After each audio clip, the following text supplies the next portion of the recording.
I'm Robert Wolfe. I was born in Australia, but I grew up in the Netherlands. And I'm a management trainer and an author.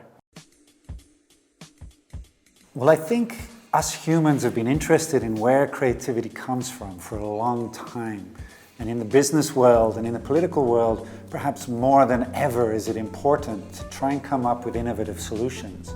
And it happens in many different ways, but there's one way we really know about, and that's how designers do it. Design thinking has actually found its way not just for products, but for services, even for strategies.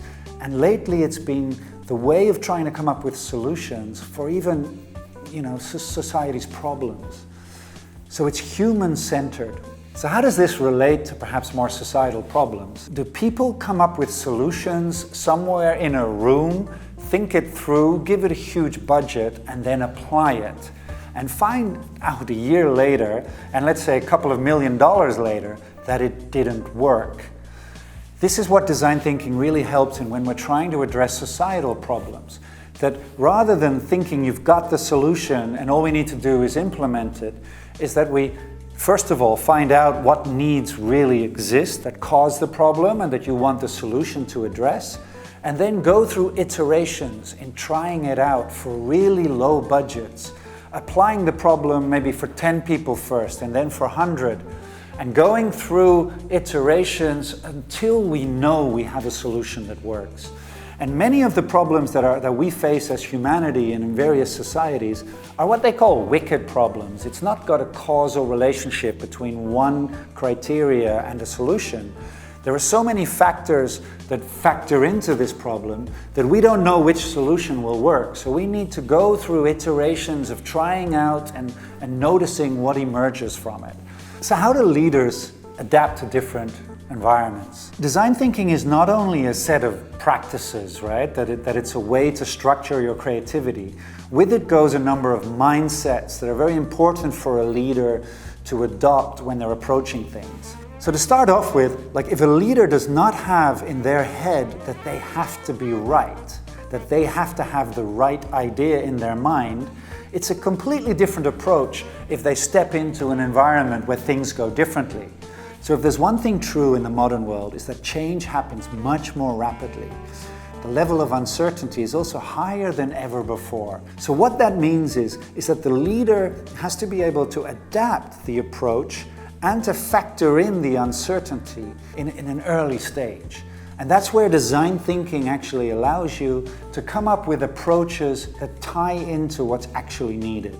So in the cultural sector, the same things apply, right? Things are changing, technology's driving change. So within this domain, what will help the leader if they apply design thinking is that they stay human-centered.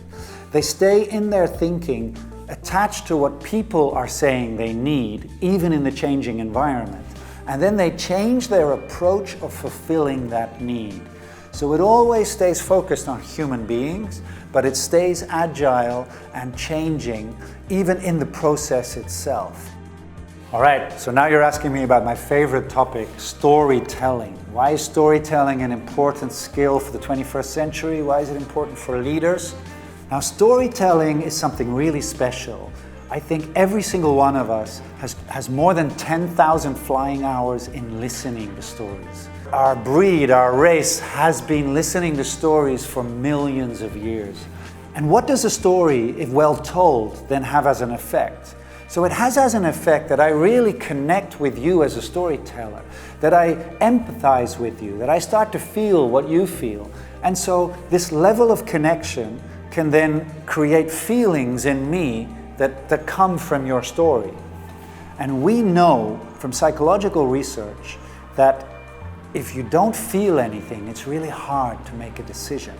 So if you as a leader want your audience to make a decision to show a certain behavior, to go in a certain direction, generating feelings by telling perfect stories or good stories is a very strong instrument to influence people, to inspire people to go in a certain direction.